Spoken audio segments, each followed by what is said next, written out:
¿Qué tal amigos? Bienvenidos nuevamente a un episodio más de TecnoSapiens, donde la inteligencia artificial se da la mano con los negocios. Y como siempre traemos un tema interesante, Jorge.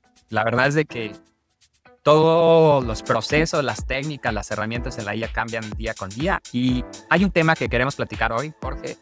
Se dice que el 90% de los proyectos fallan en producción, todos los que tienen que ver con IA, pero no por los motivos que muchos creemos, ¿no? El tema de las alucinaciones o que los modelos están chafas y que tiene que ver con algo que se está volviendo tendencia, como una práctica y que es como una evolución del prompt engineer, Jorge. Así Hoy en es. Sapiens queremos explorar este concepto. Vamos a hablar de context engineering, que es la disciplina que está redefiniendo cómo se está construyendo la IA. Y no nada más cómo se está construyendo, sino cómo se usa. Jorge, antes de hablar de este tema, ¿podrías comentarnos un poquito? Sabemos que es muy importante el tema del prompt engineer. Sabes que yo soy súper fan de ese tema. Me encanta estar ahí dándole forma. Y en muchos casos pienso que casi todo se puede resolver con un buen prompt. Pero sabemos que no es así, ¿no? De este tema, ¿podrías platicarnos un poquito qué limitaciones tiene el tema del prompt engineering? ¿Cómo está evolucionando? Claro, así es. Pues, efectivamente, como dices, el tema del context engineering es lo que ha estado como redefiniendo, ¿no? Como bien dices, ¿no? Más que nada el cómo se aplica la inteligencia artificial, en concreto los modelos de lenguaje. A mí me gustaría empezar como explicando un poquito por qué esto del context engineering, por qué es necesario y cuál es la diferencia, ¿no? Entre el prompting, que es el preguntarle, y el context, ¿no? Que es el contexto. Platícanos un poquito más. Sí, no hay que olvidar que estos modelos de lenguaje como el GPT, ¿no? Los GPT y Claude y todos estos de lenguaje están basados en una tecnología que se llama Transformers, que es una arquitectura pues, que procesa secuencias de palabras, prestándole atención a los patrones, a las relaciones entre las palabras, ¿no? Estadísticamente. Pero todos estos modelos, por muy grandes que sean, tienen una cosa que le llamamos la ventana de contexto, que es limitada, ¿no? Aunque tengan ventanas de contexto muy grandes, y de hecho que ha ido aumentando significativamente con el tiempo, ¿no? Empezamos en 8,000 tokens, y luego 32,000, y luego 200 no sé cuánto, y ahorita ya hay modelos de 1,000,000 de tokens o más, ¿no? Por ejemplo. Sí, O algunos sea, hasta, creo que se hablan de hasta de 4 millones en algunos modelos sí, chinos. 3 millones o algo así, ¿no? Sí, Eso es digamos que esa es como la memoria a corto plazo del modelo, ¿no? Es la cantidad de información que puede como tener en su memoria de trabajo, si lo queremos llamar así, ¿no? Como nosotros, digamos, nuestra memoria a corto plazo, para poner una analogía. Y todo lo que está dentro de esa memoria a corto plazo, o esa ventana de contexto, o sea, todo lo que no esté en esa ventana se pierde. El modelo no puede recordar una conversación pasada que haya tenido contigo, ¿no? Si no está en esa ventana de contexto. Eso se pierde a menos que se le inyecte de nuevo. De hecho, los chatbots y todo esto funciona inyectándole de nuevo toda la conversación, ¿no? O sea, cierto. cuando tú vas platicando con un modelo, se va llenando esa memoria y lo que hace es que le va inyectando todas las preguntas y respuestas que se van haciendo. No es como una ventana deslizante. Lo que se queda fuera de ese límite de memoria se pierde para el modelo. No hay persistencia de esa memoria. Entonces el modelo procesa toda esa secuencia como un todo, pero no recuerda nada entre conversaciones, si lo quieres ver así, ¿no? Ok, El modelo solo aprende durante el entrenamiento pesado, ¿no? Que es lo que cuesta mucho dinero y tarda un montón, ¿no?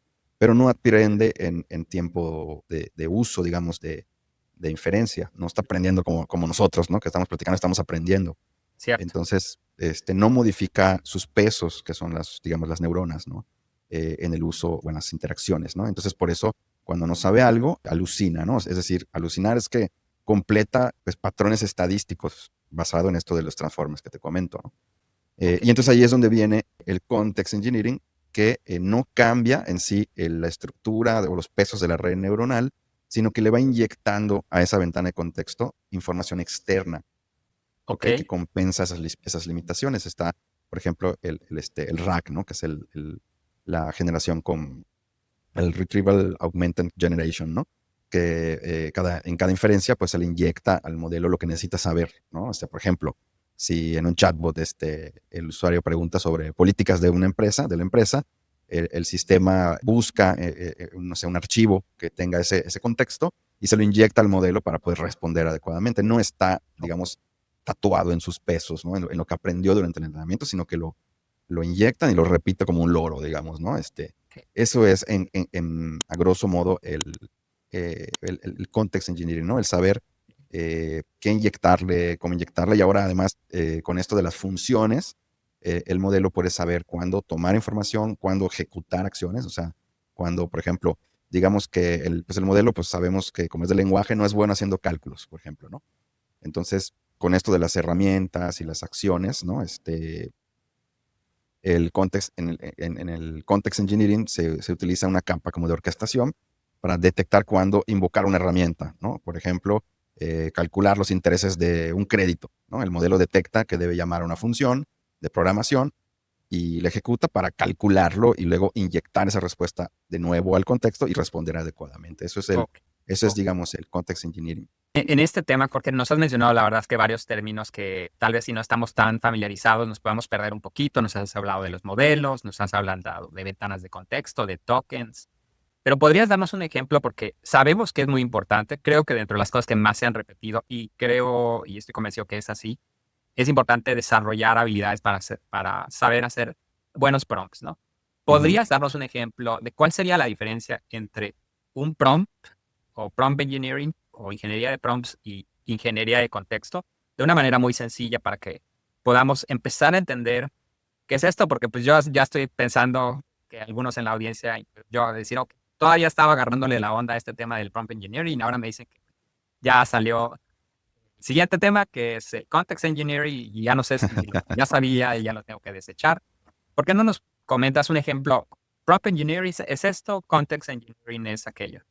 Sí, de hecho, fíjate que no es una cosa que, digamos, sustituya a la otra, sino que yo creo que es habilidades combinadas lo que nos hacen buenos con los modelos de lenguaje. Lo ideal es que tengas un buen prompt engineering y además un buen context engineering, la suma de ambas cosas, porque son diferentes. El prompt engineering se trata de diseñar la instrucción puntual, la pregunta, ¿cómo le vas a preguntar al modelo? Que El le texto, escribimos pues en ChatGPT, ¿no? lo que le preguntamos, le escribimos a ChatGPT como qué hacer y cómo hacerlo, ¿no?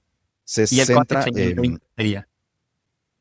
el context engineering va más allá de un solo mensaje, es como diseñar todo un ecosistema de información que esté al servicio del modelo para que el modelo pueda ir a buscar información en fuentes externas. El curar esa información, tenerla disponible y ponerla en un ecosistema o en un sistema, digamos, donde el centro sea el modelo, eso es el context engineering, ¿no? Digamos que el prompt engineering se suele centrar en un solo mensaje y en una respuesta. Es optimizar lo que le vas a preguntar para tener el mejor resultado. El tono, el estilo, la estructura, ¿no?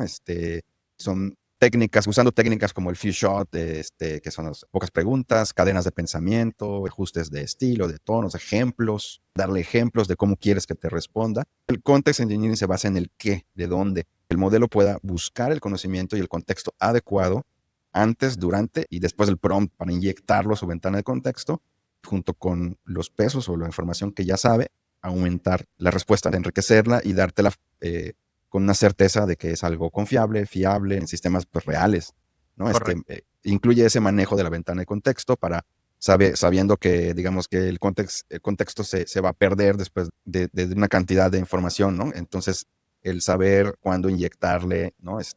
Información externa y es como una especie como de memoria persistente, ¿no? Ok. Orquestándola y haciendo ese tipo de técnicas son el context engineering. Entonces, bueno, ya voy entendiendo que tanto el context engineering involucra tener un buen prompt, pero también involucra la memoria, acceso a herramientas, por ejemplo, que vaya a buscar en Internet o que se pueda conectar a una base de datos para extraer información y la utilice en su respuesta o proceso. Ujú. La pregunta es, ¿cómo saber cuándo sí preparar todos esos elementos adicionales, Jorge, además de tener un buen prompt, o simplemente quedarnos con el prompt? ¿Podrías darnos algunos ejemplos de cuándo sí hacer, pues preparar todo eso que va a ser tal vez una respuesta, va a darle más carnita al modelo para que nos pueda dar respuestas más ricas, es decir, darle más contexto y cuándo no hace falta, o sea, cuándo con un prompt bueno o decente podemos obtener lo que necesitamos? ¿Qué nos recomendarías? Sí, pues hay que evaluar, ¿no? O sea, como para qué lo vamos a utilizar, como dices. Recuerden que, por ejemplo, el prompt engineering es un mensaje único. Y el objetivo, pues, es obtener una respuesta puntual. Por ejemplo, pues, no sé, generar tweets, código, digamos, demos, resumir texto, ¿no? O obtener información, a lo mejor, general, que sabemos que están en los entrenamientos, en el peso, en los pesos del modelo, ¿no? Pero no son información muy específica, por ejemplo, de la empresa o algún tema que obviamente es muy, muy localizado, muy focalizado, ¿no? Entonces, ahí es donde entra el context engineering, ¿no? Por ejemplo, lo que te decía de las políticas de la empresa, no sé, información de una base de datos, por ejemplo, ¿no? Ese es un buen ejemplo de algo que pues con un prompt no vas a poder pedirle a un modelo que te diga, por ejemplo, de mi plantilla, de mi equipo de trabajo, quiénes son las personas que han tenido, no sé, más horas extra. Eso no lo ¿cierto? puedes hacer con prompt engineering, ¿no? Por muy bien que se lo preguntes, el modelo pues te va a inventar y en el mejor de los casos te va a decir que no lo sabe, no lo puede calcular porque no sabe de qué le estás hablando. Y ahí es donde entra el context engineering, donde tú con un buen prompt, ¿no? Y una buena, a lo mejor, conexión a la base de datos adecuada y con un sistema de datos que el modelo pueda consultar, pues te va a dar la respuesta que estás buscando, ¿no? Ese es el ejemplo, ¿no? Es, o sea, pensar que pues no es mágico ni es Aladino y y va a Claro, adivinar, ese es básicamente es eso, ¿no? claro. Es el ejemplo. Entonces bueno, es darle más información, darle la información correcta. Por ejemplo, si le queremos preguntar información de análisis relacionados con nuestra empresa, posiblemente tengamos que darle información de nuestra empresa a documentos o acceso a esos documentos o acceso a bases de datos. Entonces, es de forma tal que con sus capacidades y su entrenamiento puedan procesarlo y darnos respuestas personalizadas al contexto que queremos. Ahora, Exacto, sí. la pregunta es, para las empresas que apenas están adoptando este tema, creo que un buen consejo es capacitar a las personas en que sepan interactuar con la inteligencia artificial, sabiendo escribir buenos prompts, pero es mejor empezar o tratar de hacer proyectos donde les demos todas estas herramientas o cómo es la curva de aprendizaje recomendada, Jorge. Porque tal vez estábamos hablando de prompt engineering hace unos meses, ya estamos como muy conscientes que es una parte del proceso y que es un skill que creo que va a tener una vigencia. Ahorita sale esta idea donde, bueno, si queremos sacarle el mejor provecho a los modelos, hay que darles carnita, pero ¿cómo es esa curva de aprendizaje? ¿Cómo las empresas pueden, le recomendarías que vayan integrando este concepto de ingeniería de contexto para que realmente vean el poder de los modelos, ¿no? Porque son modelos ya muy avanzados que muchas Ujú, veces los estamos usando para cosas muy básicas, ¿no? claro, sí. ¿Cómo subirse a esta ola? Yo creo que tiene que ser escalonada, ¿no? O sea, una curva de aprendizaje escalonada, ¿no? En la práctica, digamos, en la vida real, en el día a día que he estado pues, palpando con clientes así, yo creo que un buen punto de entrada es pues usar herramientas como ChatGPT, por ejemplo, ¿no? O sea, digo, parecería muy tonto, pero la verdad es que si nunca has interactuado con esta tecnología, el empezar a familiarizarte con ella a través de algo como ChatGPT, he visto que funciona, ¿no? O sea, que no solo porque te motiva y vas como viendo de qué va, sino que muchos ya no han estado usando context engineering sin saberlo, ¿no? Porque, por ejemplo, tú cada vez que le avientas un Excel a ChatGPT, ¿no? Y le dices, oye, calcula las horas extras de mi equipo de trabajo y aquí está el Excel, le estás dando contexto al ¿Cierto? modelo. Eso es, de alguna manera es una especie de context engineering. Estás programando un sistema de rack ni nada. En sí es eso, le estás dando un archivo, ¿no? Que la inteligencia artificial entiende que tiene que abrir con una acción, leer su contenido y con base en ese contenido darte una respuesta, ¿no? Entonces yo creo, usar, por ejemplo, ¿no? ChatGPT y empezar a usarlo para cosas reales. Empezar a tratar de dominar esto del prompt engineering, aprendiendo a dar prompts bien estructurados, iniciar con instrucciones claras, definirle roles, actúa como un experto en recursos humanos, actúa como un experto en contabilidad, ¿no? Y aquí te vas, y luego empieza a darle el contexto, ¿no? Aquí estos son los Exceles de este mes de las ventas, y entonces quiero que actúes como un experto en marketing y hagas una campaña y no sé qué, o sea, empezar a jugar con esto, tratando de ver cómo reacciona cada uno de los diferentes modelos, incluso, o sea, probar con que es el 4O, y ahora vamos a ver qué pasa con un modelo razonador, quién me da mejores resultados, como dices, ¿no? O sea, en cuál estamos usando Experimentación. experimentación, ¿no? En un entorno pues, seguro, que sabemos que con una cuenta de ChatGPT pagada, por supuesto, ¿no? Ir probando, viendo diferentes documentos, y ver cómo nos responde ChatGPT antes de pasar a lo mejor ya a algo más avanzado, que es, en nuestro caso, por ejemplo, que nos contratan como especialistas en el tema para construir ya un sistema completo que en vez de pues, una interfaz como ChatGPT, pues vaya y se conecta a mi base de datos y traiga la información que necesito, ¿no? Ya cosas más avanzadas. Pero si no sabes qué es lo que puede hacer, digamos, en un playground, ¿no? Como en un sandbox, que sería esto de usar ChatGPT, pues no sabes cuáles son los alcances, ¿no? Sí.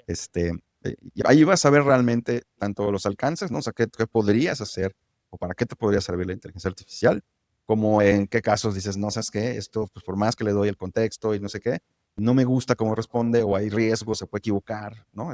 Uno no lo puede saber hasta que no lo experimenta en esos entornos como seguros, ¿no? Cierto. Ahorita que hablas del proceso de experimentación, Jorge, las herramientas que tenemos a la mano cada vez más las están preparando para este tema de ingeniería de contexto, ¿no? Por ejemplo, vemos Ujú, ChatGPT que anunciaron varias funcionalidades. No sé si nos puedes platicar un poquito del tema de los conectores que te permiten pues ya enlazarte a otros servicios externos y ujú, utilizarlo de contexto. Y también todo el tema que ha estado en boga, es un poquito más técnico, pero se le llama MCP, mm, que es básicamente poderte conectar a otros sistemas. Tal vez es más técnico. Y el tercer feature que también es ese tema de recopilar contexto. Lanzaron una característica nueva que ahorita está en las versiones más caras de ChatGPT, que es recopilar pues el audio de ujú. conversaciones y llamadas y todo lo que te pasa en tu computadora. ¿Por qué no nos platicas para profundizar en poder explotar herramientas como ChatGPT, como Cloud? Pues traen estas posibilidades de conectarte, ¿no? Le llaman conectores, está el tema de MCPs y también está la posibilidad de que siempre estén, de que puedas activar si ya tienes las versiones más caras de ChatGPT, la parte Sí, de la voz, ¿no? Y ujú. ¿por qué no nos platicas? Es cómo sacarle provecho a estas funcionalidades que a veces están allá y ni siquiera sabemos que las podíamos enlazar a nuestro Google Drive, a nuestro Dropbox o a nuestro CRM, ¿no? Sí, sí, efectivamente. De hecho, es algo que han estado buscando. No sé si te acuerdas del tema de los plugins, por ejemplo, ¿no? ¿Cierto? Hacer una manera que estaban buscando cómo conectarse a través digo, para no ser muy técnico, pues digamos de una interfase, ¿no? O sea, con otra aplicación, por ejemplo, ¿no? Como bien dices, si tú le das a más herramientas en el chat GPT, vas a ver que te puedes conectar a tu Google Drive y a no me acuerdo qué otras cosas. Y tienes el tema de los MCPs, es un protocolo, digamos, que se hizo para poder comunicar, es un protocolo de comunicación de los LLM y fuentes externas, ¿no? Para que busquen información, ejecuten acciones también, ¿no? Tal vez eso es un poquito más avanzado para la mayoría de los usuarios, ¿no? Sí, sí. Yo pienso, ¿no? Pero Pero digamos, a ayuda grosso mucho modo a es eso. copilar contextos muy específicos, ¿no? O a detonar Exactamente. acciones en otros sistemas. Todo Ujú, desde una sí, interfaz de chat. exacto. De hecho, tienes, por ejemplo, el Codex que lanzaron que básicamente se conecta a tu GitHub, que igual es algo muy técnico, pero para quien no sabe, pues es un repositorio de código, de software, ¿no? Entonces conecta ahí, tanto escribe código como trae código inyectando al contexto para que puedas programar, por ejemplo, ¿no? Y así, o sea, hay muchas funciones que lo que intentan es conectarse a fuentes externas, traer información, inyectarla al contexto y así poderte responder de manera adecuada, ¿no? Con un buen prompt, pero también con un buen contexto. Básicamente es eso, ¿no? Y lo que mencionas de la nueva funcionalidad del audio, me parece que por ahora solo está disponible para Mac. Este, y lo que hace es que activa el micrófono, digamos, de tu Mac y te permite meter el audio, ¿no? Leí por ahí que es básicamente lo que hace es inyectarlo como transcript, ¿no? Como primero lo transcribe y lo inyecta. A mí no me parece tan padre como el modo voz que sí te incluso detecta qué persona está hablando. Y sí, no, es importante. Pero sí te sirve, por ejemplo, como para, no sé, por ejemplo, poner tu chat GPT e ir a una entrevista de trabajo con un cliente y prenderlo y dejar creo que aguanta hasta 120 minutos Ok. y está inyectando contexto de lo que estés platicando con el cliente y luego lo puedes usar para hacer algo, ¿no? Con esa información, etcétera. Sí, yo creo que este solo es el inicio, Jorge. Tal vez en otro programa podamos hablar mucho, pero de lo que viene sabemos que también quieren desarrollar dispositivos que recopilen contexto del mundo físico. Es decir, creo que el tema de nutrir a la IA con buenas instrucciones, pero adicionalmente dándole acceso a través de conectores o subiendo los archivos físicamente, podemos obtener respuestas más ricas. Exacto. Sí, de hecho, este dispositivo que comentas, Sam Altman promete que va a ser el dispositivo de este siglo, ¿no? O sea, de esta nueva revolución tecnológica, ¿no? O sea, que ya todas las revoluciones tecnológicas tuvieron su hardware y este va a ser uno hecho especialmente para la inteligencia artificial y no sé qué. De hecho, se jalaron a este cuate, no me acuerdo cómo se llama, el, O sea, el, el diseñador de Apple, el que sí, diseñó, el que era amigo de Steve Jobs y demás. Entonces, y como dices, el objetivo es justamente tener un dispositivo que esté constantemente inyectando al modelo contexto del mundo real, ¿no? De tu environment. Sí. Pues definitivamente, Jorge, yo creo que en temas de nuevas habilidades o habilidades del futuro, el tema del prompt engineering, el context engineering, y ya en unos meses vamos a ver qué más se inventa, es más que relevante. Pero como bien dices, el tema de experimentar, empezar a explorar cómo aprovechar al máximo estas nuevas características que van liberando Cloud, Gemini, ChatGPT, que son básicamente posibilidades de conectarlo con información de nuestra base de datos, de nuestros documentos, de nuestros sistemas.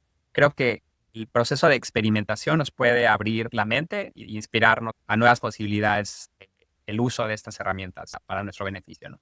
Y pues bueno, no sé si quieres añadir algo, si no, pues como siempre, invitarlos a suscribirse al canal, darle like, compartirlo con alguien que quieran, que se entere de estas nuevas habilidades que cada vez van a ser más importantes en el día a día de todo profesionista. Jorge, pues qué mejor que pues puedan unirse al canal. Y como siempre, Así es. agradecerles a Eli Santana y a Gilmer, perdón, a Eli Koji y a Gilmer Santana, que están en la producción preparando todos estos contenidos y materiales. Siempre tenemos una pregunta, Jorge, no sé si la tienes a la mano o lo digo yo. Sí, claro. La pregunta es si ya estás experimentando con inteligencia artificial en tu empresa, ¿qué retos has encontrado al implementar sistemas inteligentes? Por ejemplo, chatbots o algún tipo de estas herramientas. Si ya las estás implementando, ¿cuáles son los retos que has encontrado en la práctica? Bueno, déjenos sus comentarios, sus experiencias. Yo creo que la conversación se vuelve más rica al compartir cómo vamos aprendiendo todas estas nuevas tecnologías. Y pues bueno, despedirnos hasta el próximo episodio. Hasta luego. Hasta luego. Hola amigos de TecnoSapiens, si te ha gustado este episodio, por favor suscríbete y síguenos en YouTube, Spotify o en cualquiera de tus plataformas de podcast favoritas. Cada semana te vamos a traer muchas novedades de IA que están cambiando el mundo de los negocios, así que únete a esta comunidad de entusiastas de la IA y no te pierdas nuestros siguientes episodios.